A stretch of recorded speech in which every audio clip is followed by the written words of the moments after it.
अस्सलाम वालेकुम, मैं हूं सबा भट्टी और आप देख रहे हैं MAT20 न्यूज HD। आइए नजर डालते हैं आज की अहम खबर पर। बात करते हैं मंडी बहाउद्दीन से। तहसील रिपोर्टर नवीद अफजल चौरंडिया की रिपोर्ट के मुताबिक मंडी बहाउद्दीन के नवाई कस्बे ढोक नवा लोग डेरा हाजी मोहम्मद आजम शाही की वहाँ सहाई बरादरी के चश्मो चिराग नवीद आजम शाही वल्द हाजी मोहम्मद आजम शाही ऑफ ढोक नवा लोग ने डेरा पे इलाका मुअज़्ज़िज़ीन अजीज़ कारब दोस्त अहबाब के एजाज़ में शानदार इफ्तार डिनर दिया। उनमें अजीज़ कारब के अलावा सियासी समाजी वकला उलमा इकराम के अलावा भरपूर शिरकत। शानदार इफ्तार डिनर को 4 चांद लगा दिए।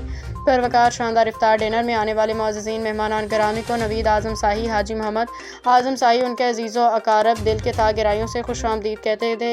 लजीज मज़ेदार खानों से इफ्तारी कराई गई। इस मौका पर मुबल्लिग़ इस्लाम मौलाना हाफिज़ हिफ्ज़ुल्लाह मुस्तफ़ाई साहब मुबल्लिग़ इदारा अल मुस्तफ़ा इंटरनेशनल ने खिताब फरमाया।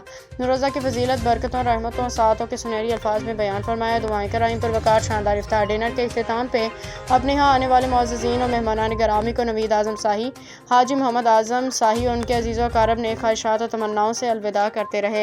इफ्तार डिनर का मकसद लोगों के दरमियान राबता बढ़ाना और रमज़ान मुबारक के मुक़द्दस महीने में एक दूसरे के साथ वक्त गुजारने का मौका फराहम करना है। दुआ गो है कि अल्लाह ताला नवीद आजम शाही की माह सयाम में इफ्तारी अपनी बारगाह में कबूल मंजूर फरमाए और रमज़ान मुबारक के बाबरकत महीने के सदक़े उनके सगीरा कबीरा गुनाह माफ़ फरमाए, उनके मरहुमीन की मग़फ़िरत फरमाए, बख्शिश फरमाए। आमीन या रब्बल आलमीन।